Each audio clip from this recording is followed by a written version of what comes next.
Il était bel et bien mort. Pourtant, son corps se redressa soudainement. Un drap blanc recouvrait sa silhouette. Seuls 2 petits trous laissaient paraître ses yeux. Lentement, il quitta l'hôpital, traversa la pelouse, et finit par rentrer chez lui. Sa femme ne versait aucune larme. Mais il savait qu'au fond, elle était dévastée. Et lui, que pouvait-il faire désormais? Il n'était qu'à quelques pas l'un de l'autre, mais déjà séparés par 2 mondes. Un mois plus tard, sa femme commença enfin à s'habituer à une vie sans lui. Elle alla même jusqu'à rencontrer un nouvel homme. Il aurait dû se réjouir de la voir sortir de son chagrin. Mais au lieu de cela, une colère sourde l'envahit. Il détestait l'idée d'être oublié. Alors, il fit clignoter les lumières, fit tomber des livres de l'étagère, et provoqua des bruits étranges. Au moment même où les 2 amants s'enlaçaient, espérant les perturber, sa femme finit par comprendre qu'il était toujours là. Et un jour, elle prit une décision, quitter cette maison pleine de souvenirs, et recommencer une nouvelle vie. Avant de partir, elle écrivit un mot, et le glissa délicatement, dans une fente du mur. Un mot lié à une promesse qu'il s'était faite de leur vivant. Puis, elle s'en alla. Lui, il resta. Il voulait savoir ce que contenait ce mot, mais l'arracher du mur était presque impossible. Peu après, de nouveaux locataires s'installèrent dans la maison. Cela signifiait qu'elle ne reviendrait probablement jamais. Fou de rage, il brisa la vaisselle, fit trembler les murs, provoqua des phénomènes étranges, jusqu'à ce que les nouveaux venus, terrorisés, fuient en courant. Une fois la maison vide, il put se remettre à creuser, obsédé par ce mot caché. Un jour, l'âme qui hantait la maison d'en face réapparut et lui adressa quelques mots.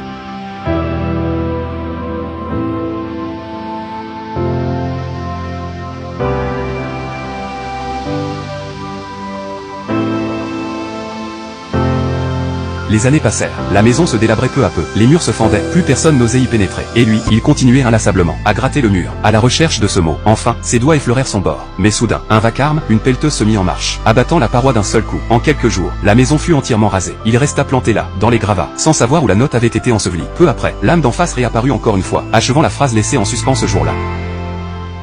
Puis disparut doucement, libéré de son attachement. Les saisons défilèrent. À la place des ruines, on érigea un immense immeuble. Il assista, impuissant, à chaque étape de la construction, voyant peu à peu affluer les gens qui y travaillaient, les familles qui s'y installaient. Chaque jour, il errait silencieusement parmi eux. Les années passèrent encore, et comme l'autre âme avant lui, il finit par oublier, même qui il attendait. Un jour, il monta sur le toit, et se laissa tomber dans le vide. À l'instant précis où il toucha le sol, l'immeuble et la ville s'effacèrent. Tout disparut. Il était retourné dans le passé. Devant lui, un homme plantait des pieux dans le sol. Il voulait construire une maison ici, un foyer pour sa famille. Mais la maison ne fut jamais achevée. La guerre éclata, et toute la famille périt. Le temps tourna encore une fois. Il revint dans cette même maison. Un jeune couple venait la visiter. Et ce couple, c'était lui et sa femme. Il les regarda s'aimer. Et tous ses souvenirs lui revinrent. Mais le destin ne change pas. L'accident arriva, comme prévu. Et il mourut, encore. Bientôt, une autre version de son âme entra dans la pièce. Tout recommença. Sa femme allait, une fois encore, quitter cette maison. Et lui, reprit sa quête, grattant le mur, à la recherche de ce mot. Cette fois-ci, il réussit enfin à sortir la note. Mais au moment où il l'ouvrit, son corps se dissipa doucement. Tout comme l'âme d'en face avant lui.